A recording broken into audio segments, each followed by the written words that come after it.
Hey Martin, good to see you as always. Thanks for making a bit. I know you're really busy at the moment, so thanks for making a bit of time to come and have a chat with us. You have a really interesting business, and the way you're scaling it globally is actually fascinating. So I appreciate you giving me a bit of time to talk It's about all what lovely you're doing. to be here, Paul. The what? Sorry. No, so just lovely to be here. Good to see you All again. right. Yeah, yeah, great. I'm glad to hear it. Just to kick off, then let's go right back to the beginning. So tell me about the moment when you thought, yeah, this business could be a global player. I mean, tell us about that moment. Yeah, that was kind of from day dot. Right. When I realized the potential of the technology and where we could go with it, the guys and I at that stage we were a tiny team of three. Yeah. The three of us realized kind of it wasn't a eureka moment. It was just an absolute acceptance that there is no ways that we were going to be able to limit this to a geography, Yeah. or an industry or a place. So it's always been part of our thinking, part of our planning, part of our just our everyday operational view is that this is going to be a global offering, and we've got to set ourselves up from day dot to Yeah. do just that. Yeah. Which is kind of scary. Even with somebody of my background who has scaled businesses globally previously, to kind Yeah. of, Yeah. and having done it inside big corporations, is a whole other ballgame, right? Because you've got massive amounts of money and you've got all of your back office support people, so legals and all of that kind of stuff that you're going to need. You can just click your fingers and it's there and it gets done by experts, Yeah. and so you carry on. When in this world and reality that we're in right now, that's the kind of scarier bit for me more than anything else, I have to say. Sure. I mean, it makes the job of the CEO quite tough, doesn't it, in that situation? So, I mean, just to pick up the point you've just made. So, you realised right at the beginning that this was going to be a global offer, right? Yeah. Tell me, how did you then go about making that happen? I mean, what was your approach to turning it into a in the business into a global player? I mean, just talk us through how you approached that.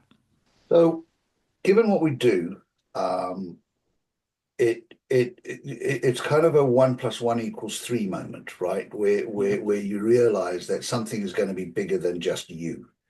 And for that thinking process, that planning process, we could very quickly realize that we were going to have to go about getting partners, people that were like-minded, that had capabilities, and capabilities can be a very, very broad range of things, as we know, but that we were going to have partners either in verticals, and they were global players in that vertical, so that they could naturally expand us out within their vertical, or they were geographic giants. They were big players in lots of spaces, but in a geography. Sure. And so we very quickly realized that those were kind of the two options. There are lots of other options out there, but those were the two types of organizations that we were going to have to find partners in. And just for the people that are listening that perhaps aren't familiar with your business, I mean, what did you want those partners to do? I mean, how do they help you deliver the outcomes that you're looking to deliver?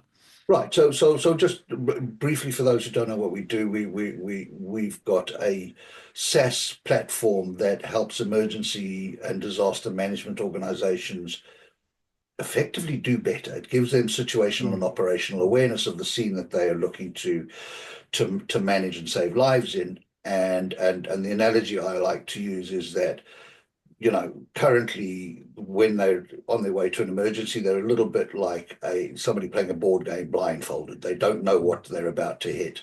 Whereas we offer them that capability of being a video game where you can see everything and make information and data driven decisions. So that's kind of what we do. And So that immediately limits the the number of organizations that you can work with. So you can work with as a good, for instance, in the Middle East, we have partners who are very deep into oil and gas Yeah, exploration, yeah, as a for instance. So all of the oil and gas organizations that want to do exploration, so they'll set up an exploration site, which is by its very nature quite dodgy, and they've got people on site that they need to look after and protect, etc., etc. So you don't just kind of walk down the Fulham Road and go knocking on no, doors and find these types of people, no. right? You have to be very deliberate about what it is that you're looking to do. So for us, it was about looking for that. Whereas we have some very, very good military applications. So for instance, base security is one of those, and there's a big player in that space. I don't want to mention names, but they're a big player in that space globally. Mm, They do a lot of the protection and kind of security of military bases for multiple players, for multiple countries. mm. So that made sense for us to go and sit at their door, for instance, and knock on it and say, Sure. hey guys, this is what we've got to offer. We think this enhances what you currently do. Do you want to partner with us? And in some cases, and in that case, yeah, successful, right? They love us, they want to work with us, and they become a reseller for us, which is great. But their geography is global. Yeah, sure. So So, so they're you very heavy in their vertical, but they can spread it out. Sure. So you realised that the way forward for the business was to find the right partners. I mean, Yeah. and that's a reasonably common strategy is to work through partners when you're trying to build a global business. I mean, how do you, I mean, in that context, how do you see the role of the CEO? I mean, and what is it that only you can do, and what is it you have to get other people to do? I mean, give us that sense, because I Yeah. always think that the CEO's job, when you're a small team trying to build a global footprint, it's a really tough gig because there's nowhere for you to hide, is there? Yeah. And I've always said that from a CEO's perspective, the most difficult decisions you're going to make isn't what to do, it's what not to do. Yeah, yeah, Right? It's that focus, it's that prioritization of understanding what'll move the needle furthest, fastest, and not allowing yourself to be distracted in other directions. Because, in particular, ours, we have a lot of people who go, "Oh, wouldn't this be a great idea? That would be a great idea," and they are all great ideas. I just can't focus on them. I have got yeah. very limited bandwidth, so I need to understand. Right, we are going down this path. These are the partners that we're looking for. These are the people that we're going to work with. Once that's up and running and under control, I can pass it off, Mm, right? And then I can shift my attention on. But if as the CEO of a very small organization, it is incumbent on me to build those partnerships. I can't pass that on to as capable as the members of my team are. mm, They've got the wrong business card. Big organizations that you want to partner with, they want to do business initially with the CEO. They want to see the whites of your eyes. They want to understand not just what they're dealing with, but who they're dealing with. And so in my experience, perhaps less so in places like Europe or maybe even North America, but in Middle and Far East, there's a very personal relationship that needs to be built. And they need to understand you and you them, and you need to have that um, real rapport with them that they feel they can trust you. Otherwise, they'll be ever so polite, and you'll get absolutely yeah, nowhere. nowhere. Yeah, yeah. I mean, it's a kind of it's an interesting one that I mean, it's kind of chief salesperson, isn't it? You've got to do the Totally, selling. totally. But also, I mean, I always think the CEO stands for Chief Everything Officer when you're in those kind of situations because you've got to keep your eyes on the horizon and where you're going, but you've also got to land on stuff and get problems fixed Yeah, because you haven't got hundreds of people to delegate stuff to, so it makes it quite tricky that. that because you can end up being really stretched, can't you, if you're not You careful. absolutely can. And it's the other thing that I've kind of always known, and you keep bumping into it to a greater or lesser degree everywhere, right? I mean, here Mm. in the UK, I've bumped into it, but I've bumped into it everywhere. And that is that some organizations are very well set up to deal with SMEs and to operate in partnership with SMEs. They understand that there's a lot of hand holding that needs to be done, and that initially there's a degree of investment, not necessarily money, but time and effort and all of that. They understand that, they get that. So by the time you you've cemented the deal, they are prepped and ready to roll stuff out. Um, and some aren't. Some just expect you to be just like any other multinational corporation that they deal with on a daily basis. That you've got lawyers on tap, that you've got, Yeah. It just all doesn't all work of that all of way. that infrastructure, and it just doesn't work that way, right? And I've had that here in the UK where people they love it. People generally do. They love what we do. They get what we try to do. They just absolutely not in the headspace of helping or delivering or doing the kinds of things that we need to do.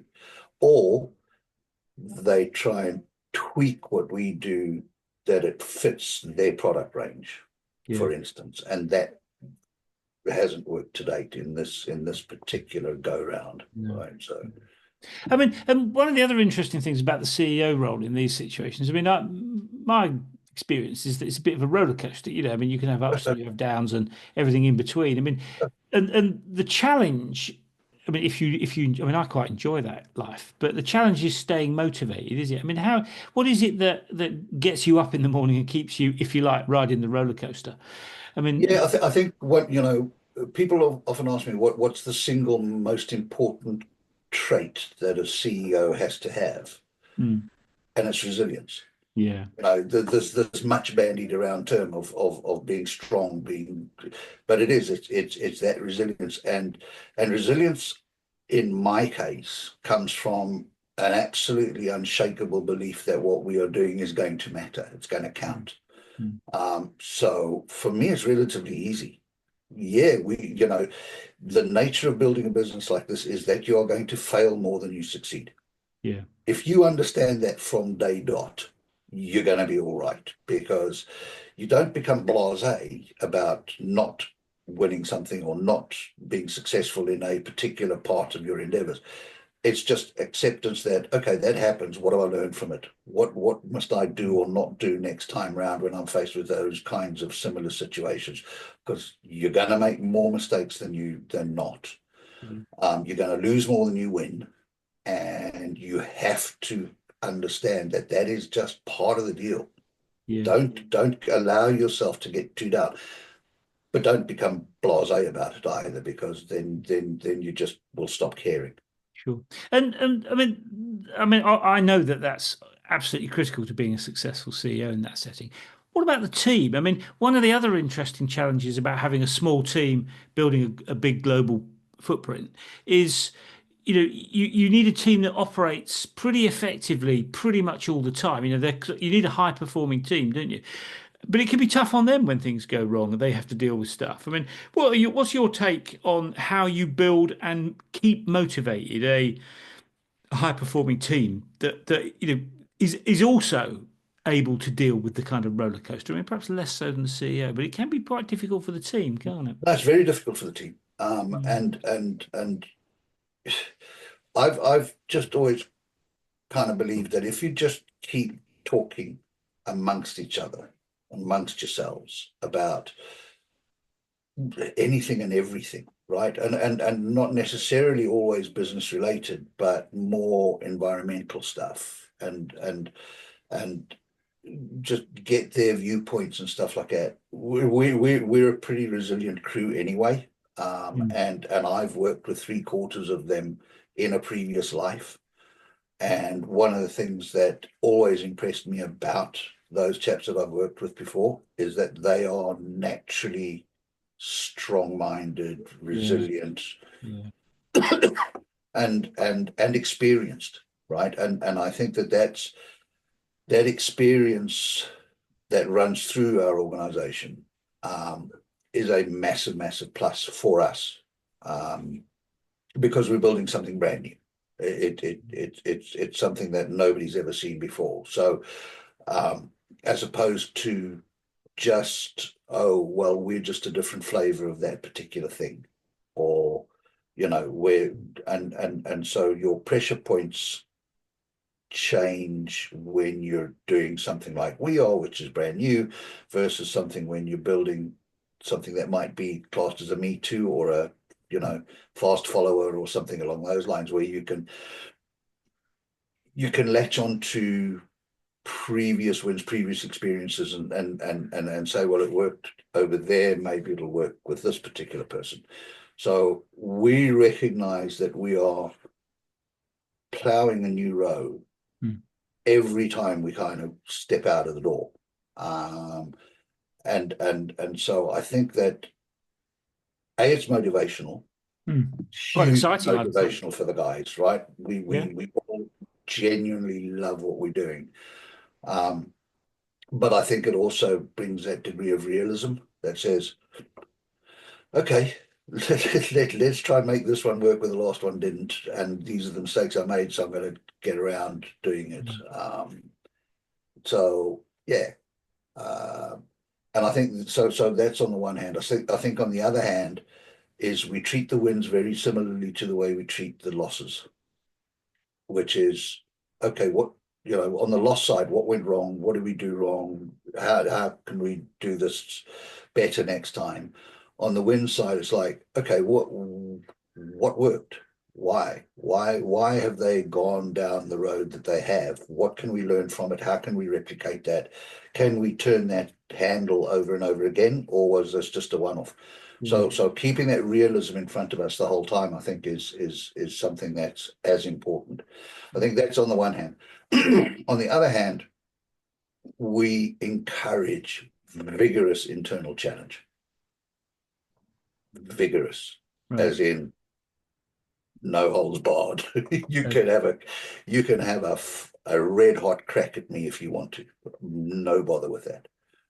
And I think that if people are prepared to do that and are comfortable doing that, then I think you're probably onto a winner, yeah. because these are smart people. They get what we're trying to do, and they believe in it as much as I do. So and if they believe that I'm doing something wrong, and they happy to, well, they must challenge me. They have to. That's their job. Yeah. You I know. guess it's about creating a culture that is all about getting to the right answer rather than, it's my answer. It's we've got to get to the right Oh, answer, yeah, yeah, whoever's yeah, answer it is. yeah. Which is Yeah, that's a easier good to way of say. putting It's it. harder to do though, isn't it? It's much harder to do. Yeah. And it takes a rare kind of individual who is very good at what they do, knows they're very good at what they do. They have that ego streak running through them that says, yeah, I'm very good, as in world class, at what it is that I do. So if you're going to talk me down off my position, you best be good, right? Yeah. And to do that in a way that you're not going to take personal affront, or you're not going to take it personally, that you can keep that entirely in the box that it belongs in, takes experience. Yeah. There are not too many. Look, I couldn't have done that in my late 20s or early 30s. Mm. I know I would not have been able to do that. Yeah. I'll come back to your point about finding experienced people that are, I mean, you end up you learn about resilience through experience, don't you? I mean, you Yeah, have to have problems to knock you over to get back up. I mean, that's yeah. how you learn those things, isn't it? I mean, just when you mentioned your partners, I mean, when you look for partners, I mean, do you look for the same sort of culture in those partners, whether you can have those kind of robust conversations about what's working and what's not working and what you need to do differently? I mean, is that something you look for in a partner? It's something we would like to be able to hang our hat on in a partner, but Yeah. initially, when you start those initial conversations, um, you don't know what their culture is, No. right? You haven't got a clue. You're talking at senior level to people who will put their best foot forward and promote themselves as best they possibly can. And we have this right now where we're working with a gigantic organization. And within that organization, I don't deal with the CEO of the organization. I deal with the divisional head, right? But the agreement was with the CEO. Mm. And so now I'm dealing with an entirely different person who's got an entirely different way of working, Yeah, and frankly is more interested in managing upwards than the business itself, and producing what the business needs. So his focus is on his career as opposed to the company's yeah, benefit, and he's very good at doing that. Um, but it and I guess I recognize it for what it is, but it's tough dealing with that because that is so it's so much an antithesis of everything we believe in as an yeah. organization to be able to deal with that. So It's kind of a culture challenges, clash, yeah. isn't it, between your culture and You got to be sometimes as a CEO, you've got to be a bit of a chameleon as well, right? yeah, Which is yeah. sometimes uncomfortable. Yeah. So, in terms of we've just started to talk about partners. I mean, one of the other interesting things about going global is that different parts of the world work in different ways. I mean, doing business in the US is different to doing business in Saudi, isn't it? I mean, how do you manage those sort of tensions or complexities? I mean, what's your take on that? Because you must be in quite a lot of different jurisdictions, so you must have to deal with lots of different kind of cultural nuance, perhaps is a better way of putting it. I mean, what's your takeaway about? Yeah, honestly, I've got a bit of a shortcut, and it's a bit of a cheat, but I kind of play the South African role quite heavily Right.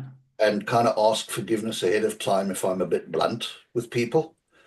Please don't take it up the wrong way. That's just culturally how I deal with things. I'm a Yeah. South African, and what I found is that it gives me more leeway to Mm. be, frankly, a little bit more honest and open with people than if I was still back in my big corporate roles where had to be very political about how I was going to Yeah. approach things. So I try to just strip out all of the fluff around the edges and get down to brass tacks as fast as I possibly can, Mm. and use my background in Southern Hemisphere cultural piece as the reason that that's the way we do it. And I can see it makes some people uncomfortable. That doesn't mean to say I'm not culturally aware. I'm very culturally aware. It's just something I happen to do on purpose. Mm. So, and in North America in particular, I found that that's extremely useful. Mm. Very, very, very useful indeed, because there's such just because of the different ways of the marketplace where people can get fired on a whim. People are very frightened about making decisions in those kinds of Yeah. environments, Yeah. right? So there's this natural inclination to tiptoe around things, and I haven't got the time for that. Yeah. Not anymore. I used to, but not anymore. So I use my cultural failings as the excuse for them to kind of have an excuse to go get to the nitty gritty Yeah. It's faster. kind of about shaping people's expectations of how things are done, isn't it? And trying to, It kind of is, and I've only got so many tools in my toolbox, and it's one of them. So I will use it, and that's not going to work for everybody, and I recognize it's an advantage sometimes. Other times, not so much. But when I'm working in the Far East, for instance, I park that.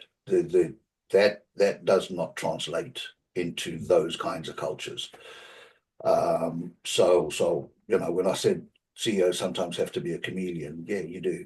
Um, yeah. you And have to play the role that is expected of you in that kind of environment. yeah. Yeah. Um, I guess so that's about their expectations, isn't it? yeah, That yeah, yeah. how they see you. It very much is, because if I tried what I just described in Japan, for instance, they'd run a mile screaming, right? It literally wouldn't work. There is not that cultural ability to be able to make those huge adjustments in their kind of workspace.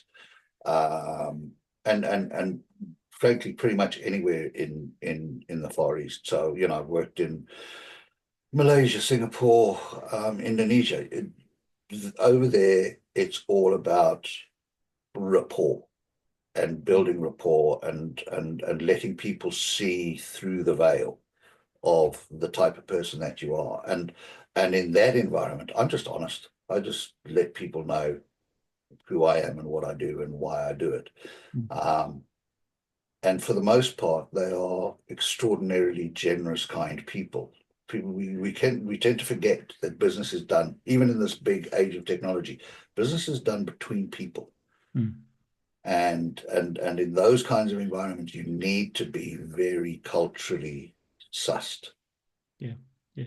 Because if you're not, you'll get people's backs up, won't you? So, I mean, just to explore that a bit further. I mean, if you're going to go into a new jurisdiction, I mean, do you spend a lot of time sort of trying to work out what your market entry strategy is? Do you invest a lot of time in market research in those different jurisdictions? I mean, how do you approach, going into a new jurisdiction, into a new market? I mean, how would you approach Yeah, it? What's your kind of take on that? we spend a huge amount of time researching, right? Mm. Trying to understand the structure of the marketplace, who the big players are, who would be a better or worse fit for us as a partner in that space. What, and bear in mind, we cut across multiple verticals. So we will have a business partner that might be a local company or a corporation. And what we'd be looking for is those kinds of companies that have got existing relationships with the emergency services in that jurisdiction. Yeah. They know those people already. They are highly respected suppliers or partners to those. Mm. So it's not just what they do, but who their current who their current customer base is Yeah. that we want to be able to leverage. Because many's the time that we've declined partnering opportunities simply because the companies were trying to use what we do to get into that space, as opposed to the other way around. We already want you in that space Yeah. so that we can add to your armamentarium of offerings for what's, for your customers. Um, yeah, and sometimes those relationships aren't obvious. Um, so in one particular jurisdiction, we're working in partnership. Well, we're hoping to work in partnership. Things are quite advanced, um, with a local consulting firm that does kind of strategy consulting. Right. But they do that with the organizations that we want to get into, and Mm. they're interested because it gives them something more to talk about, right? It Yeah. gives them Mm. additional Velcro to cling on to those customers. So yeah, sometimes it's less than obvious that a partner might be a good fit. Mm. And Yeah, and so and and given that's the case, I can see why you put a lot of time into working out who the right partners are, because you it, want to get those things right. And in terms of things like building a competitive edge, I mean, how do you approach that? well, How do you work out what is it that's going to give us an edge compared to other people in that jurisdiction? yeah, yeah, and I'll give you a concrete example on this. There's a new city called New Clark City that's been built about 120 kilometers north of Manila in the Philippines. It's an old US Air Force base that the US has walked away from, but it's got huge infrastructure. I mean, it was the biggest Air Force base in the world. So Right. you can imagine this, it's larger than Manhattan. So that's Wow. the scale of what we're talking about. And so the Philippines want to effectively leverage all of the infrastructure that's in place and build a high-tech smart city over the top of this old infrastructure and stuff like that. So um, we, you know, we started talking to them about um, smart cities and how having top technology in place would be the right thing to do. And it was they were just kind of glazing over. They weren't on it. Um, and we very quickly realized that that's what they live and breathe. They felt that they were on top of all of the technologies that they were going to need from a city perspective. Until we kind of passed a comment about the fact that there are two live volcanoes, active volcanoes, within shooting distance of this place. Mm. And everything changed. And suddenly it was, oh yeah, that's kind of we talk about being prepared for the big one. And what's the big one? Well, the big one is in the Philippines, is when there's a tsunami and an earthquake Yeah, and a volcano all going off at the same time, right? And how do you prep for that? And suddenly the conversation turned, yeah, and we were able to get into the kind of space that we needed to get into. And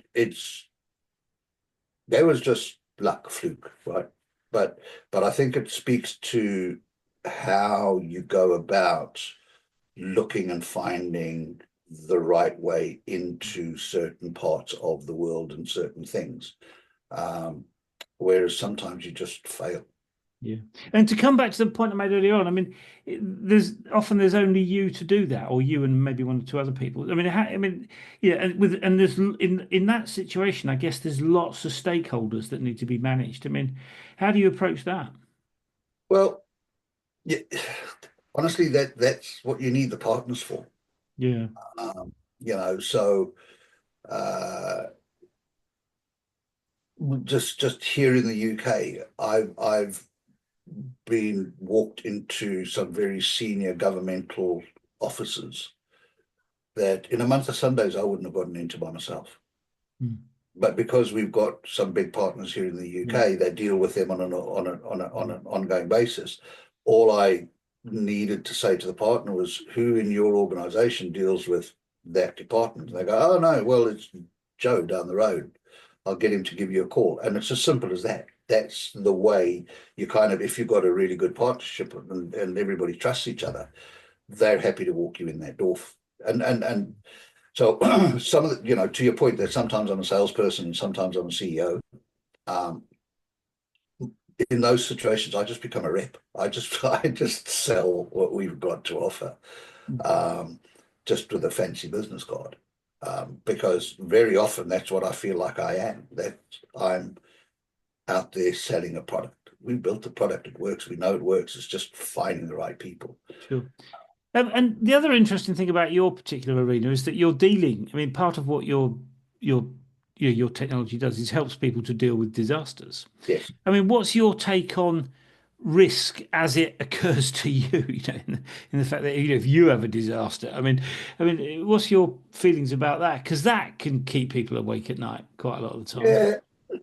Oh, and does, right? So there have been times when we were, particularly through the whole COVID area, where we were a heartbeat away from going bankrupt. Mm, And so does that keep you awake at night? You betcha it does. I think again it comes down to having people around me that I trust, that trust me, mm, that I can talk to about things and we can figure stuff out together. What was interesting through that whole period was that nobody ever thought that we would go under and fail. right. It was more a question of, right, what do we do to survive the next month? Mm. There was never a question of, oh, let's just give up, guys. This isn't worth it. Those discussions have never happened. Which I guess is the resilience thing, isn't it? It is. It is. It's the You're belief. focused on getting moving forward, not Yeah. feeling sorry for Yeah. yourself. Yeah, and that's huge, right? Because I've seen so many startups operate in the startup and community and environment, and know lots and lots of CEOs. Seen so many just go under, give up, and walk away. Yeah. That has never been a conversation that we've ever had internally, ever, Yeah. which is quite remarkable, really, given some of the headwinds that we faced. But Yeah. Yeah. And the other one of the other interesting things about not just your world, but the whole, the impact that things like AI are having is that everything is changing and everything's changing really quickly. I mean, Yeah. tell us about your sort of views on that kind of evolution, that kind of the way. I mean, I think the pace of change is actually increasing. AI speeding things up is my take on it. And what's your take I on the agree. impact of change and how you manage that with your Yeah, team? so this whole the last what 18 months, 2 years on the Mm, whole AI thing um has been rocket fuel stuff. yeah, It's just absolutely going bananas. And we before that just we welcome it. That's our attitude towards it. We treat it as a huge opportunity for us mm, to build something even better than we've got currently. So that's our mindset, and we're working really strongly to get there. That said, um, you know, there's a lot of snake oil salesmen out there around the whole AI, yeah, ML yeah. capability and stuff like that. So there's a lot of very me too, I can also do that kind of stuff. Um, and this what I tend to think of as commercial AI, which is to a large degree just automation and speed as opposed to proper AI Mm, going on, and that's fine. It's getting a lot of attention and stuff like that. But I do also know a lot of investors, if you walk in the door and say AI, they'll just turn you right around and mm, push you back out the door again. They're not interested in investing in probably 95% of the so-called good AI ideas out there. mm, Um, but applied AI, that's a whole other ballgame where you are taking that thing called AI and you're taking aim at a problem, mm. a solution, a thing to do. Excuse me. Um, we're very excited about that. Yeah. Yeah, I think That's lots of people are. I mean, and it is very exciting, isn't it? Because it yes. opens up all sorts of opportunities. So yeah, no, we've always known that it was coming because it's always kind of been there. And one of my pals is the former head of AI for Oracle. So him and I have had lots of late nights and beers and talking about things like that. Um, but the industry's capacity to be able to generate this kind of stuff Mm. um, just wasn't there until ChatGPT arrived on the scene. So, excuse me. Which is only a couple of years ago. Yeah. And I mean, when you look back on the journey, I mean, what would you say? I mean, you've obviously been on a very interesting journey. When you look back, what would you say you've learned from the experience? Ooh. Has it changed you as a CEO? This process of going global, I mean, has that changed your take on things compared to, say, 10 years ago? I think, well, it definitely has. And I think I'm a much better CEO and leader for it. Yeah. Um, I'm fairly self-critical. Um, but in the past, when I've had those big corporate jobs, I've always had that big business card, the big organization Mm, behind me, the fancy titles and all of that. And that generates a certain way of doing business, right? mm, It's you walk into a room and nice three-piece suit and shiny shoes and take yourself very seriously. I'm you know this is me. Look at me. Um, Whereas now, I think I'm a much more genuine leader, mm, much less focused on what or how I come across as to what it is I'm looking to achieve and how I need your help to help me achieve mm, that. mm. I think is much more and I like me more in this role than in Right. my previous roles, which is important. Yeah, no, absolutely. To come back to what we were talking about earlier, it's the motivation thing, isn't it? Yeah, it is. It's got to matter to you, and you've got to Yeah, feel that you're making progress. Otherwise, you give up, don't you? yeah, oh, for sure. for sure. Yeah. And for a last big hurrah, this is about as good as it's going to get.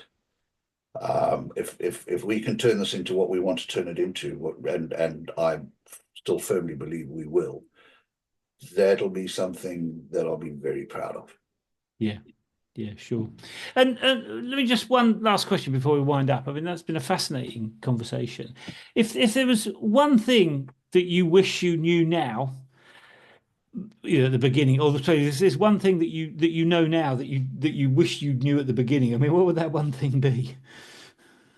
Um, Probably just how good my team is, right? Right. I tried to take on too much myself, Okay. and got very close to burnout at one point. Yeah. And so yeah, lean on people hard. People. Somebody said to me years ago, and I kind of forgot about it, but I remembered it. If that makes any sense at all. So people will live up or down to your level of expectation, Mm. and that's very true. And the more I lean on my team, and now I lean on them much more heavily than I did in the past. I yeah, they do a much better job at a whole lot of things than I do. Mm. So trust your team, lean on them, Yeah. give them give them lots to do would be what I would do if I had to do it again. Yeah. And I think we'd probably be further down the road if we'd done that, if Yeah. I had done that. Yeah. I guess it's that thing we were talking about earlier about working out what are the things that you as the CEO must do and can only do. What are the things that you have to do, and Yeah, what are the other things that other people can do and probably do them better than you. And it's working that out, which is easy to say. It's often more difficult to do, though, isn't it? it is. It is. Yeah. Yeah, but no, and I think you're exactly right. I think that's right on the money. Yeah.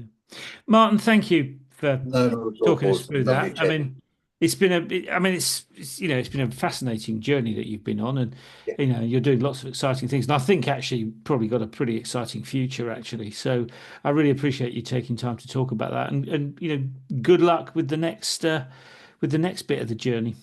thanks. Appreciate it. Cheers, then, Martin. See you Yes. soon. Bye bye.